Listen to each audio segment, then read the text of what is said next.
এটা অন্যের কথা শুনতে পারাটা এটা যেটা ভালো কাজ, এটা যেন নেক আমল। হয়তো এই এরমটাই নেই, কিংবা এই সচেতনতা নেই। বলতে পারাটা কি কৃতিত্ব মনে করি, তার কথা শেষ করতে দিই না, তার আগে নিজে বলতে শুরু করি, ফলে সেও দমে যায়। এবং এটা তার একটা কষ্টের কারণ হয় যে আমি আমার কথাটা বলতে পারলাম না। এটা তো আদবের খেলাফ। অন্যের কথা কেটে দিলাম, তার কথা বলতে দিলাম না, শেষ করতে দিলাম না, মাঝখানে কথা বললাম, এটা তো একটা অসামাজিকতা, অভদ্রতাও। এটা কিছুতে হওয়া উচিত না।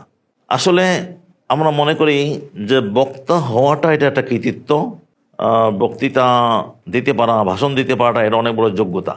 ক্ষেত্র বিশেষে এর চেয়ে বড় যোগ্যতা হলো শ্রোতা হওয়াটা। না, শ্রোতা হওয়ার জন্যে অনেক বেশি মানসিক শক্তির দরকার, সংযমের দরকার, নিজেকে নিয়ন্ত্রণ করার সালাহিয়াত দরকার। এটা যার নাই, আত্মসংযম যার নাই, যার ধৈর্য নাই, সবর নাই, অস্থির চিত্ত, এই জাতীয় লোক অন্যের কথা শুনতে পারে না। তাই জন্যে এই আত্মসংযম অবলম্বন করা দরকার। অন্য যখন কথা বলতে থাকে তখন তার কথা শেষ করতে দিতে হবে, কথার মাঝখানে তাকে থামিয়ে দেব না। এটা যেমন একটা সামাজিক বিষয়, যে কথা শেষ করতে দিলে সে মানসিক তৃপ্তি বোধ করবে, সেই সঙ্গে নিজের জন্য তো এটা দুনিয়াবি ফায়দা একরকম, যে আমি একজন সামাজিক লোক বলে গণ্য হলাম, ভদ্রলোক বলে পরিচিত হলাম।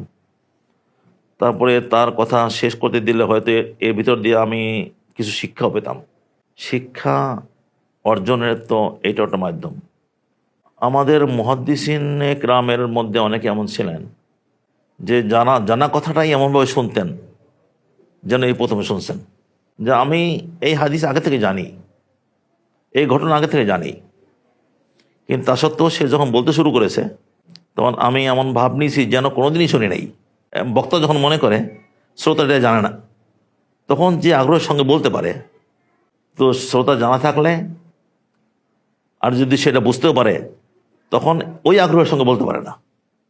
তা আমাদের মুহাদ্দিসিনে কেরামের তো কত কি গভীর চিন্তা, তাদের দৃষ্টিটা কি গভীর, যে উনি যাতে স্বচ্ছন্দে বলতে পারেন।